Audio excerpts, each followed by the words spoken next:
It was good, YouTube.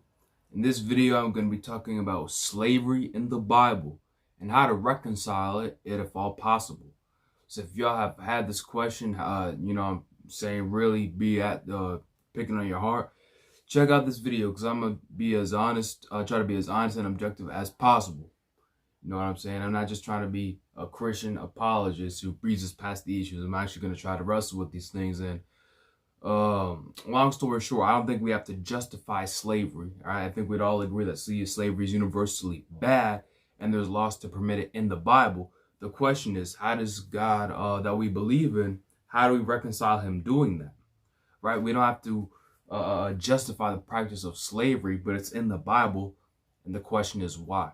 The passage about this is Exodus 21. And the question is what we should make of it as questions, as Christians, right? Followers of Christ around the world. Well, first, let me say this. I got a direct comment about this, the brother, so shout out to you.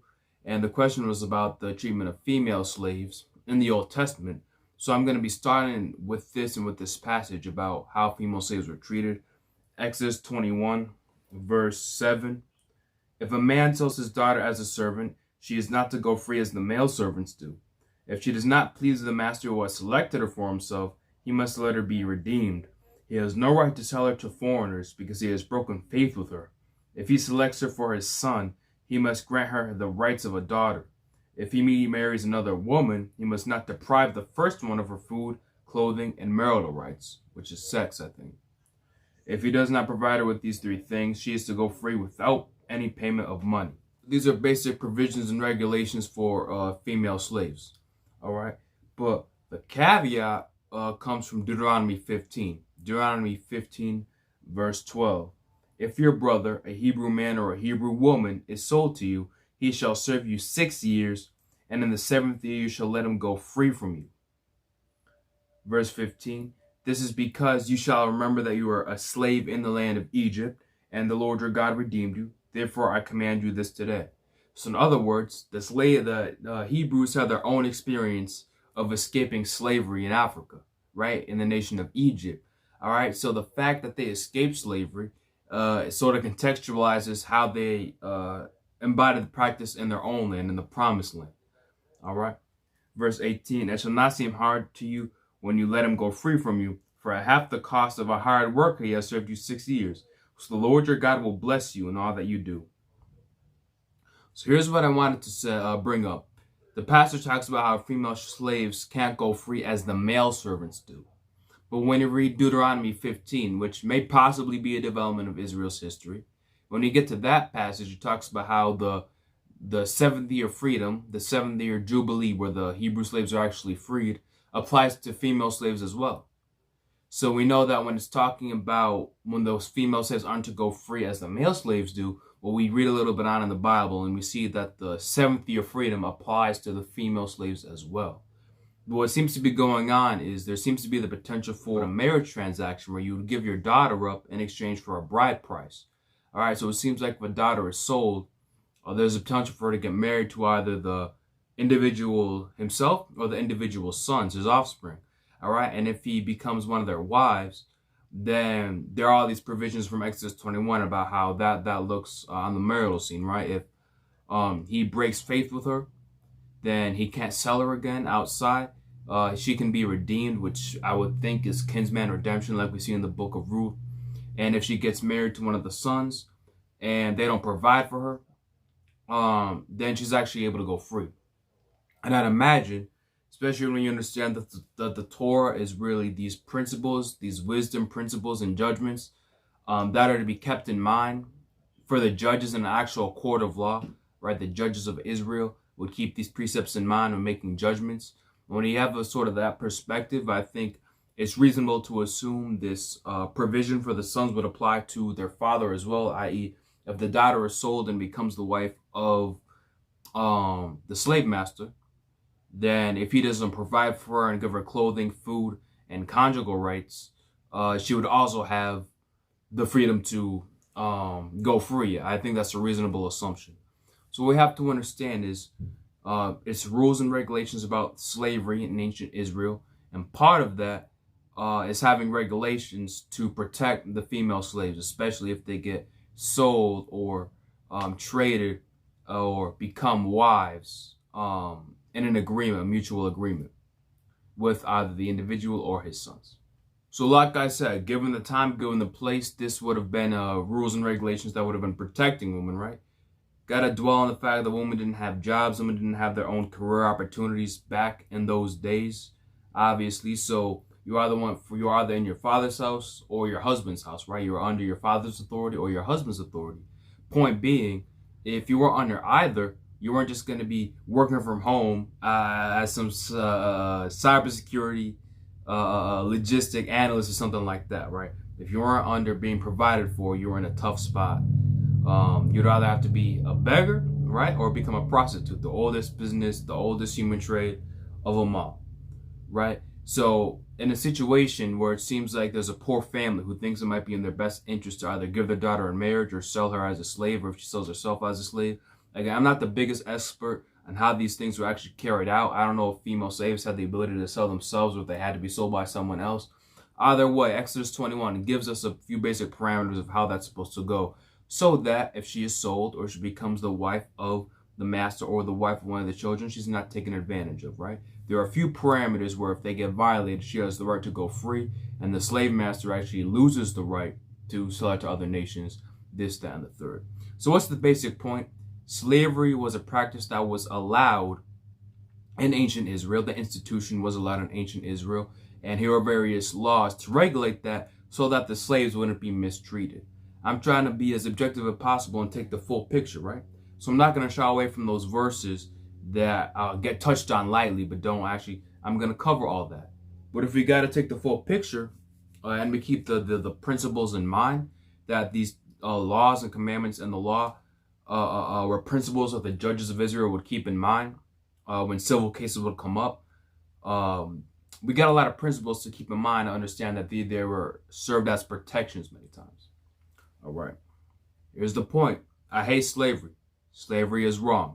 Slavery is an abomination. The idea of selling a human being for money or treating a human being as less than what he rightfully is, being made in the image of God, being demoted from that status to being treated as property or on the same par as someone's cattle, right? That is fundamentally immoral. I hate slavery. I'm against the institution. I have no intention of justifying the practice. So you got to understand the angle I'm coming from here. I'm not looking at the Bible saying, Bible in the slave, there's slavery in the Bible. It's not that bad, y'all. Quit whining. What I'm saying is slavery is wrong. It's in the Bible.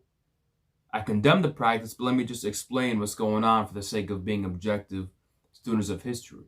Because I believe in this God. This God had laws about slavery. I'm trying to break down what's going on because in many ways there were protections.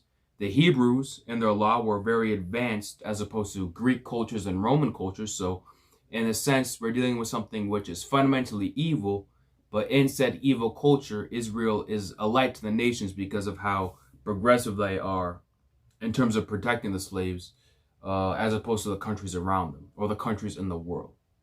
So before you say, I gotcha, I'm going to bring up the Bible verses first that are really hard to read. Leviticus 25 verses 44 to 46. Your male and female slaves are to come from the nations around you. From them you may buy slaves.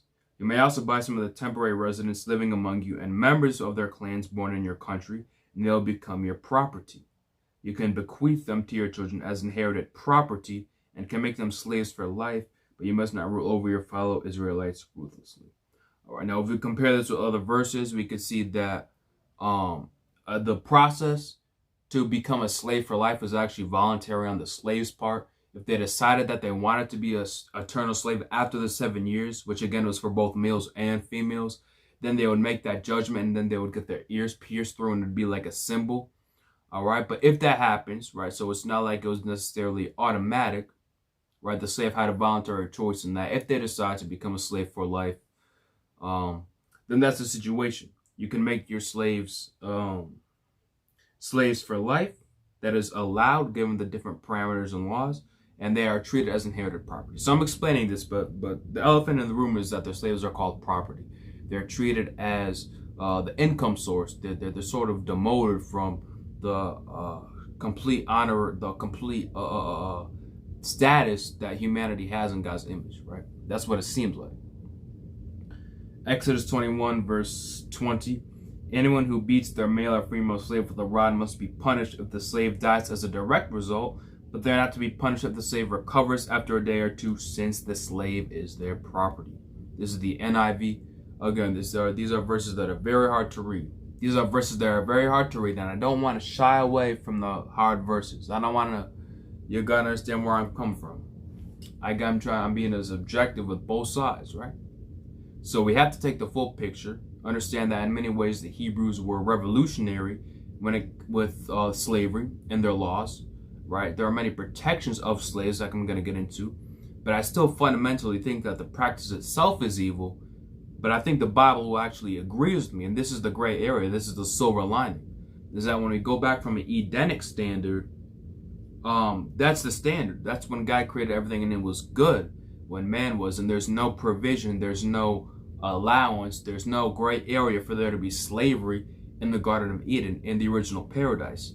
And one of the things that proves that is in Genesis, it talks about how man was given dominion and how they're supposed to subdue the world. But the word for subdue is actually very harsh in Hebrew. So the idea is the subduction is supposed to be on part of mankind towards the rest of the earth that's outside of Eden, to get the rest of the world like Eden, like paradise, right? So it's like we're forcefully going out and zealously going out and expanding God's rule. So it's us subduing the world, but that subduction is never applied to another image bearer of God. You get what I'm saying? So there's no provision for treating anybody, for subduing anybody under yourself in the Garden of Eden, and there's no provision for treating anybody less than the image of God. So when you get to these verses that talk about how slaves are to be treated as someone's property, that's wrong fundamentally. But we have to understand is the Bible sort of concedes this, because by this point, it's already a deviation from the Garden of Eden. So we have to take everything collectively, right? Because the Bible doesn't outright abolish sin. It allows practices and it allows institutions that are evil, but it gives regulations. And when we get into the New Testament, we see both sides of the institution are injected with God's precepts. So that's the approach, as opposed to just abolishing the practice altogether. And the thing with that, though, is in the biblical narrative, we can see that, like, there's thing about the rap beef going on, where everybody has subliminals. It's like there's subliminal things within the Bible that show that this is obviously alienated from God's original purpose. So Christians don't have to look at slavery and try to defend it, and try to defend slavery. Slavery is not something to be defended. It exists in the Bible. We have to acknowledge that. But when you actually look at the entire Bible, it's clear that slavery was not God's original design. It's something that man did because of our wickedness, which means that it's not God's true intent, God's true purpose for humanity, but it's a situation that we're in, and this is how God chose to deal with it. So I want to bring that framework shift into mind. That I'm saying, fundamentally, the Bible is against slavery. The Bible is fundamentally against the institution because of the Garden of Eden. If you didn't have that passage, it would be all up in the air. But the Garden of Eden shows what God's design was. Anything outside of that, anything that falls short of that, is a deviation by definition. Also, Exodus, the 21st chapter, is basically the primary verse about rules for slaves. And we have to take that in light of other verses, right? Because look at this, Exodus 22:21. Do not mistreat or oppress a foreigner, for you are foreigners in Egypt. All right. Again, the slavery in Egypt casts a shadow on how Israel is going to practice their slavery in the Promised Land. But the fact that they're even practicing something that they just came out of, in my opinion, is another thing that shows it wasn't God's original design, but he's working with what humans have done. I think this has connections to Acts 17, where Paul talks about how God sort of glanced over former sins. Basically, there are things that God doesn't like, God hates, that he ultimately allowed up until the point of Christ Jesus, where we'd all be accountable. So there's this idea of sins being allowed that obviously God doesn't ultimately want, and I think slavery is an example of that. when you look at everything from the perspective of the Garden of Eden. The same Bible that has these laws has what God created for in Eden, but after humanity falls and screws up and invents slavery, right now we have these regulations in the Hebrew Bible to protect the slaves. That's basically what's going on, because when you get to all the rules in Exodus 21, we have these, again, foundational principles, because it's these principles to keep in mind in judicial cases, judicial judgments. Do not mistreat or oppress a foreigner, for we were once foreigners in Egypt. So anytime we get to a law that pertains to slaves, because many slaves were from the foreign nations, right? We have to take the laws about slavery and the judgments about those from the fundamental principle that foreigners are supposed to be treated rightly in the first place. So in ancient Israel, the idea is that you're not just beating and harassing and raping slaves. No, slavery was allowed as an institution, but you're supposed to treat the slaves rightly, right? Because you have the Hebrew slaves, who are your brothers, and you have the foreigners. We know from this verse, foreigners in general were supposed to be treated right. So how much more is that principle supposed to be upheld when you bring them into your house as your possession? Listen, the reality is this: the law of Moses is beautiful, is good, and is righteous. But when we look at both testaments carefully, we can see one thing: that the law was not meant to be a universal moral system for every nation. Deuteronomy 6, I believe, makes that very clear. This was just for Israel, to set them apart, the Israelites. All right? So not only was this not universal for everybody, but there are things here that even for the Hebrews is not meant to be a universal moral system. Why? Because there are certain laws that are based on human sin. There's certain laws that are predicated on something that God isn't happy with to begin with. So the idea is, at the end, in the new heavens and the new earth, and where everything is going to be perfect again, the reason that these laws were even invented is not going to be there. So the purpose for the laws, the reason many of these laws were crafted, is going to be done away with. Why? Look, divorce is a perfect example. We all know in an ideal situation, two lovebirds don't get divorced, but it happens. The Bible makes it clear that the ideal situation, again, Adam and Eve, you come to your wife, you bear children. That was God's design, but because of sin, a divorce happens, and there's situations where it's beneficial for the woman to leave, right?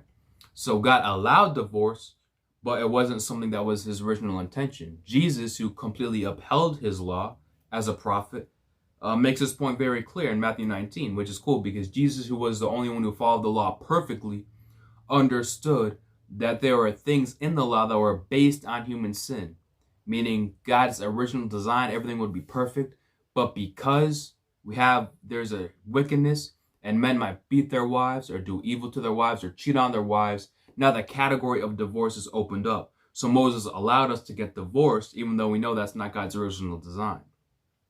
Much of a similar principle applies to slavery. When we compare slavery to the Garden of Eden, it's irreconcilable in the same way divorce is to the Garden of Eden. These are things that are allowed, but we know what God really thinks about it from the idea of, if we just left it the way God did, none of these things would exist. All right? So when we come to these laws, which are predicated on human sin, we have to keep that in mind. Eden, the Garden of Eden, the first paradise in the Bible, when you first open it up, gives the perfect, exclusive model for what perfection is supposed to be when it comes to nature and man, the human unit. So we can see that humanity was supposed to reproduce and be united, right? From the first high priestly family outward, as our representatives unto God, to spread God's kingdom and dominion and goodness. All right? Anything outside of that, now we beat each other and harass each other. Anything is the fall and the consequences of that, which includes slavery as one extreme example. So what is my point for this first section of the video? The fact that various provisions for foreigners and women in the Torah exist show that in this slavery culture, Israel was being a light to the nations, because within this institution, there were actually various laws and precepts so that the slaves would be protected, that they wouldn't get beaten. If they did get beaten, they would be told to go free, and various precepts for both the Hebrew and the foreigner. All right, so it's not supposed to be this, what we get in the transatlantic slave trade. This was having an institution, but having all these parameters so that those on the short end of the stick in this institution actually get treated decently. All right, So the Bible allows this practice. The Torah allows this practice. It's revolutionary with this institution of slavery, but by the same scriptures, it's a deviation from what God ultimately wanted for all of humanity. The blessing is that Jesus Christ, Yeshua, Yehoshua, brings us back into the Garden of Eden. I made a video about this before. Jesus Christ, in a line of intricate ways, brings us back into the garden that we were exiled from. The story of the Bible is one of exile. Exile from Eden, exile from Babylon, exile from our heavenly home, from, the tribes of Israel, and ultimately the entire assembly of the saints now. We are exiled from where we're supposed to be, but Christ is the one that brings us back. So it makes sense, right? That as Christ is the one that brings us back, the fundamental sin, which is why God put these laws in place in the first place, is actually going to be abolished. Not the laws being abolished. I'm talking about the fundamental human sin behind them, which is why God put them first in the first place. Why is that? Because when we get to the New Testament, it becomes very clear that everybody has an equal standing before God through Christ. Slave, master, and slave. All humans have equal standing before God, just like the beginning of the Bible says, before it ever calls slaves property. It calls all of us imagers, image bearers of God, the image of God. Every single human has it. No matter what genetic defect, you may look like a monster in the face, but you're just as much of a man as I am, according to the God of the Israelites. We have that at the beginning of the Bible, so how much so when we get to Christ, how he's sort of getting us back to that original design where we all have an equal standing, no matter what the hell our societies say about how they divide us into different classes. There's even hints, in my opinion, that point to the abolition of slavery within the Bible, especially within the New Testament. Because when they get to Christ, we get to the new covenant with the house of Judah, and this is where societies begin to be. There's hints that point to back in Eden before the fall caused slavery to come into existence. There's things that look toward the ultimate point where these things wouldn't be. Now look at the letter of Philemon. One of the books of the New Testament is actually from the Apostle Paul to a slave master who owned a slave named Onesimus. And this is what Paul said to him. Starting at verse 8, I'm going to read the whole thing, but I'm going to emphasize certain verses. Therefore, although in Christ I could be bold and order you to do what you ought not to do, yet I prefer to appeal to you on the basis of love. It is as none other than Paul, an old man, and now a prisoner of Christ Jesus, that I appeal to you from my son Onesimus, who became my son while I was in chains. So the one-way slave actually became tight with Paul while Paul was in prison. So the slave ran away from Philemon, and he and Paul actually became tight. Formerly he was useless to you, but now he's become useful both to you and me. I'm using the NIV Bible. I am sending him who is my very heart back to you. So Paul calls the one-way slave my very heart. I would have liked to keep him with me so that he could take your place in helping me while I am in chains for the gospel.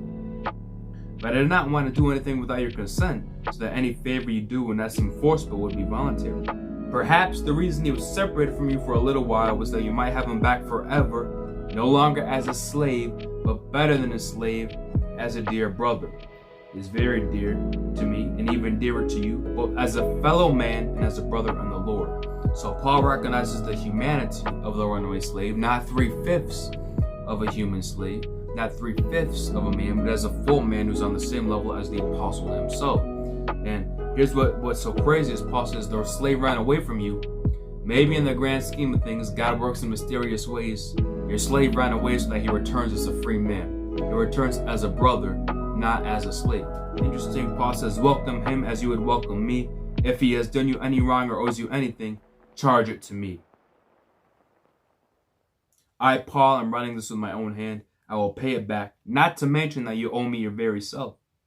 All right, I'm gonna stop there. On top of all of that, on top of recognizing the humanity of our one-way slave, on top of recognizing him being on equal standing with the freeman, on top of him actually wanting him to be free, that he's appealing to him to free him, that he says, maybe, just maybe, I could tell you what you ought to do, but I'm going to appeal to you. He left. He ran away. I became tight with this dude. He's my boy now. I'm loyal, like, ride or die, loyalty. He's just Onesimus is my man now. I'm thinking that he comes back to you. The whole scheme is so he comes back to you as a brother, not as a slave. Now, this is very revolutionary for the time that this was written. Paul even sort of replicates the sacrificial nature of Christ, because he says, if he is wronged, you charge it to me, right? I'm going to pay the tab. Just let my brother come back. Let him be to you as a brother, man. If he wronged you in any way, charge it to my tab. All right, so that's, I think, a precedent we should be keeping.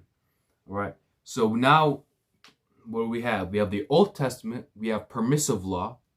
I've established that the Bible is fundamentally against slavery in the same way the Bible is against divorce. The Bible allows divorce in both testaments, but we know that from God's original design, it wasn't so. So any laws about the divorce were because humanity had fallen. And God knew that if he didn't break these laws, then it would be 10 times worse, because imagine if we're in a situation where men are now beating their wives and they can't separate from that, right? So it's like that. In a similar way, if God didn't put any regulations for slavery, I know it would be 10 times worse, because the Hebrews didn't follow the laws that they were given, period. Imagine if God didn't have any laws, or God said, thou shalt not treat people as property. If God said that, then for a fact they just would have disobeyed, and for 100% it would have been chattel slavery, as we see in the transatlantic exile. All right, but the way God did it was such that the institution existed, and there were various parameters to protect the slaves, to protect the foreigners, to protect the woman. All right, so the institution existed where there was this slave master slave relationship with parameters on all sides.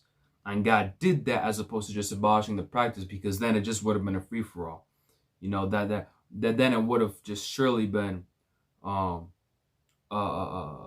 wickedness in the high places. So this actually shows God's wisdom in hindsight, right? After thousands of years, and we can see the effect of class now. All Western nations, I would venture to say, have abolished slavery. We can look back in hindsight and see God's wisdom. Not approving the practice because slavery is retarded, don't misunderstand me, but understanding that and providing regulations so that the slaves would be treated decently. Actually has laws that would protect them, as opposed to just saying no, and then it'd be in a free-for-all. So this is an example of Yah's wisdom. 1 Timothy 1, verses 9 to 10. Paul starts in verse 8 by saying, we know that the law is good if one uses it properly. We also know that the law is made not for the righteous, but for the lawbreakers and rebels, the ungodly and sinful, the unholy and irreligious, for those that kill their fathers and mothers, for murderers, for the sexually immoral, for those practicing homosexuality, for slave traders and liars and perjurers, and for whatever else is contrary to sound doctrine. Now, when I first read this, I really had an epiphany, because I was trying to reconcile the fact that this is scripture. I fully believe this book is scripture, but at the same time, there are things that fundamentally I disagree with. But I think we can say that, and we can be honest enough to say that, because again, these laws were based on sin. If there had been no sin, there would be no laws in the Torah for slavery. There would be no laws in the Torah for divorce if Adam and Eve never ate that apple. So we don't have to, because God says something, that doesn't necessarily mean he approves of the underlying thing that the commandment is regulating. That's a very important thing we have to understand. So we don't have to justify slavery, but we have to understand Yah's wisdom in having regulations for it back in the promised land. And in the New Testament, seeing how slaves are exalted. Now, the Greek word for slave traders is andrapatistes, which means a slave dealer, a kidnapper, a man stealer, one who unjustly reduces free men to slavery, one who steals the slaves of others and sells them. Basically, kidnappers, right? One who steal men and bring them to another land, which is exactly what happened in the transatlantic slave trade. I call it the transatlantic exile. All right, so from that perspective, what we see in history, what happened to the black people, is directly condemned in the Bible. Now, that's important to understand, because the Bible allowed the institution. So even the Bible, which allowed the institution, condemns this, and what it explicitly condemns is what actually happened to the West Africans who were sold from slavery and brought to America and all these other colonies. I want to make that point clear. All that is to say, when I read this verse, I had an epiphany, because according to the New Testament, The law was not made for the righteous, but for the lawbreakers. Now that corresponds to what I was saying earlier, that the law reveals our wickedness and certain laws were based on human sin. It totally showed how depraved the human race was, that God had even to make these laws. So Paul goes on to mention all of the great sins, such as killing your parents, doing that no diddy stuff, and right in between all of that, he drops slave trading. Again, kidnapping men from their homeland, or having free men and reducing them back to slavery. Again, these are things that directly happen in 1619 and in America. Slaves would get free, they would have their papers, they would get ripped up and put right back into slavery. All right. So this is what's so crazy. What I want us to understand, y'all, my brothers and sisters out there, is that in the diaspora, is that what happened to us is totally removed from the institution that was allowed in the Bible. And I hate the institution that was allowed in the Bible, but I understand why God allowed it.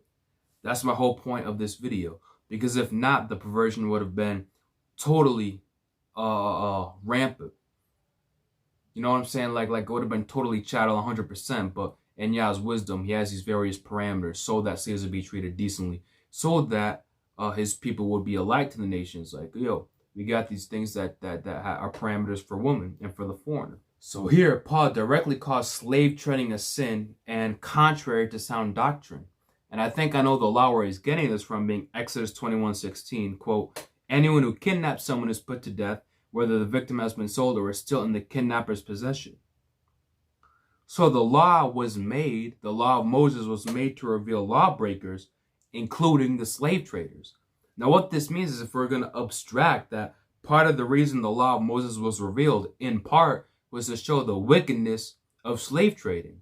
If we're going to call a spade, this is something that is a teaching of the Bible that we've never necessarily looked at before or thought of from this lens. But part of the reason the law was revealed was to show us, originally Israel, but then the nations, right, by the law, how wicked slave trading really was. That was one of the reasons that the law was made, which is actually fascinating when you look at it from that perspective. Thing I want to, how many verses I got left?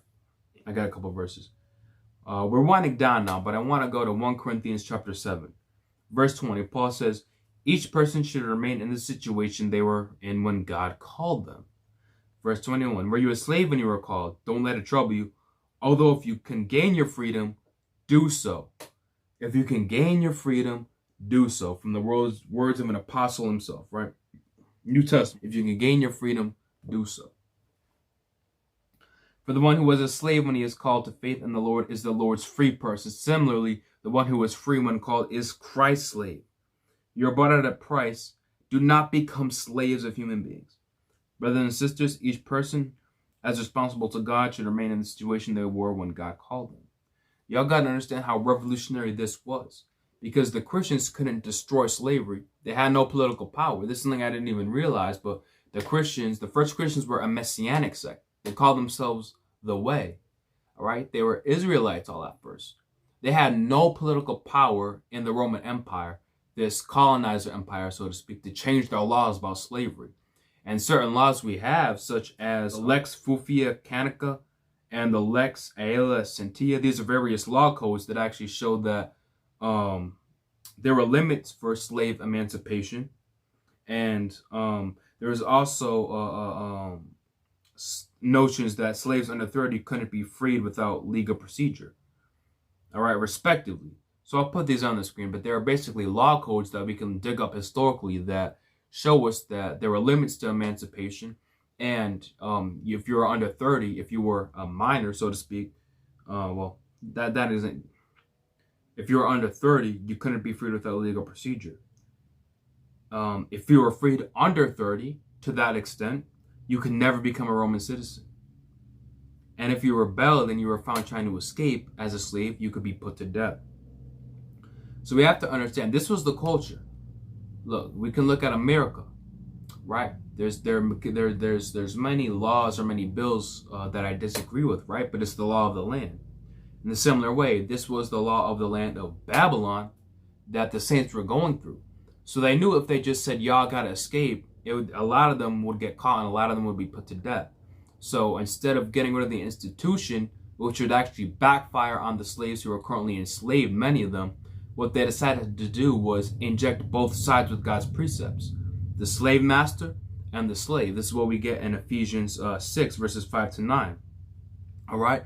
So this goes to show that the Christians had no power to abolish slavery, but what they did do was inject both sides. Slave master, treat your slaves right, and slaves, obey your masters.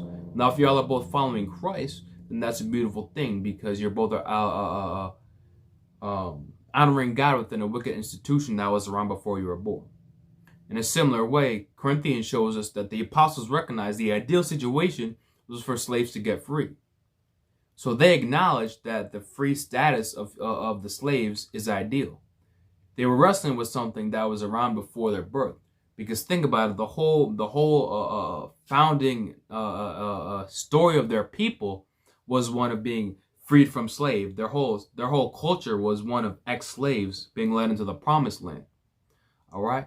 So slavery was around before they were born. And when they were born, they knew they had no power to change it. So what they decided to do instead was, all right, again, inject all sides of the institution with God's precepts so that everybody within that institution who may have already had slaves would act godly towards them, and the slaves would act godly towards the slave master back. Again, if they tried to escape, they would be put to death.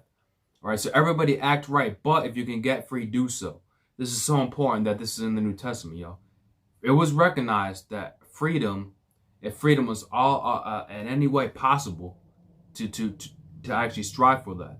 Freedom was possible. That was the ideal situation if you could strive for that legally. All right, y'all. So this is how I'm going to conclude. I'm a Christian. I'm also an abolitionist. Slavery exists today. Sex slavery, actual servitude slavery, slave rings, and I fully condemn it.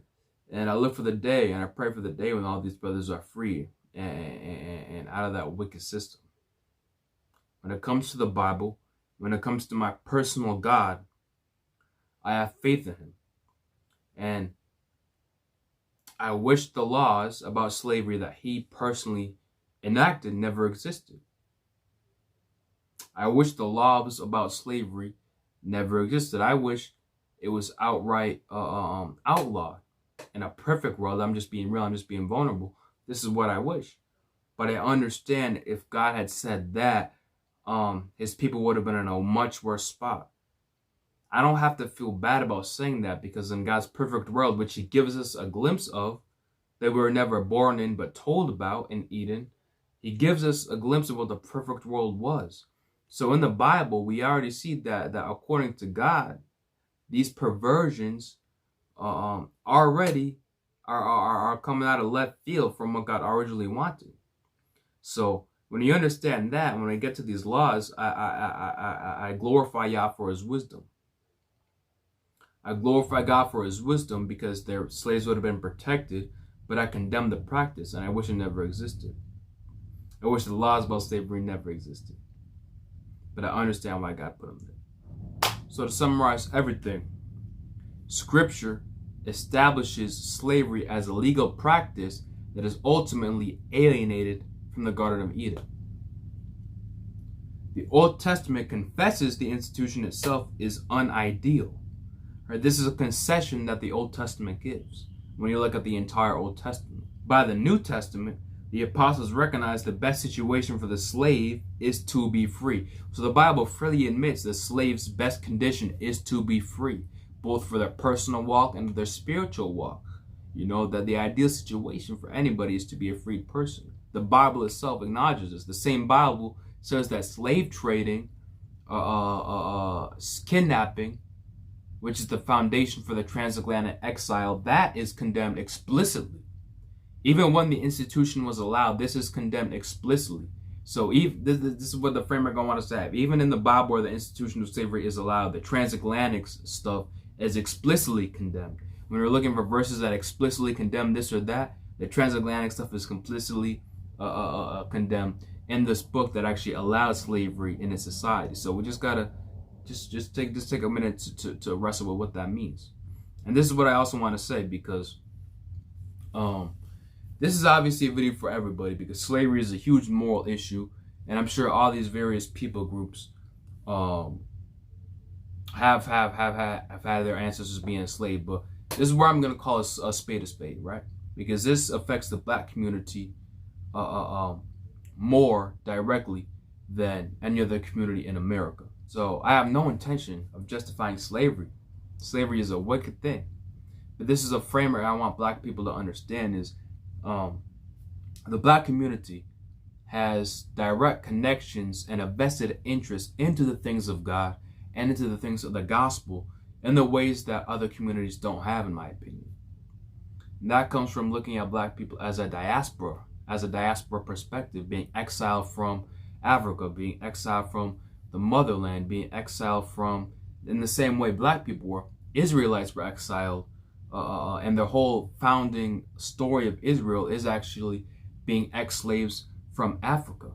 Now, I do plan to do a video about this in the future where I go all in depth, but we can see that the entire diaspora is represented by God, both with the ancient Israelites, which the black community has in past and has currently direct connections to the community of the ancient Israelites in Israel, especially if you look at like DNA similarities and archaeological things, as well as when we get to Christ, who established the church or the assembly.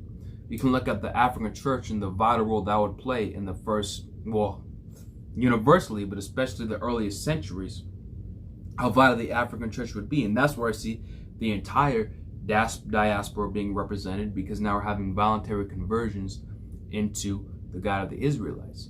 See, we have a vested interest into these things because even now we have black people descended from the Israelites, not converts to rabbinic Judaism, which I preach against, but people who actually descend from Abraham, Isaac, and Jacob.